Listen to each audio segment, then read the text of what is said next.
Comment utiliser un réfractomètre universel de type AB? Dans un premier temps, on réalise le tarage. On dispose sur le premier prisme de l'eau et on emprisonne cette couche, ce film d'eau entre les deux prismes. On dispose ensuite une lumière devant le réfractomètre dont on a pris soin d'ouvrir les deux volets afin de laisser pénétrer la lumière. On observe ensuite dans l'oculaire de mesure. À moins d'une coïncidence, l'image observée est entachée d'aberrations chromatiques.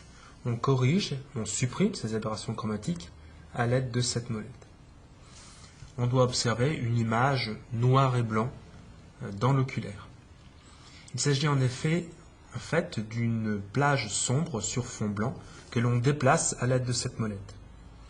Cette plage sombre doit être amenée en coïncidence avec un réticule observable dans cet oculaire. À ce moment, on vérifie la valeur de l'indice de réfraction donnée au millième près sur une plage graduée visible également dans l'oculaire.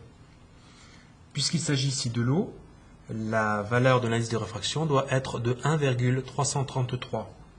Si ce n'est pas le cas, on corrige cette valeur à l'aide de ce petit trou et d'un tournevis. Cette opération ne doit pas être effectuée par les élèves. Ensuite, on nettoie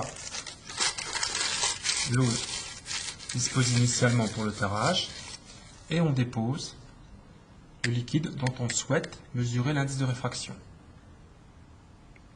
On emprisonne de nouveau entre les deux prismes. On corrige s'il y a lieu la netteté de l'oculaire, l'aberration chromatique. On ramène la plage sombre à l'intersection de la croisée des réticules et on lit l'indice de réfraction sur l'échelle graduée.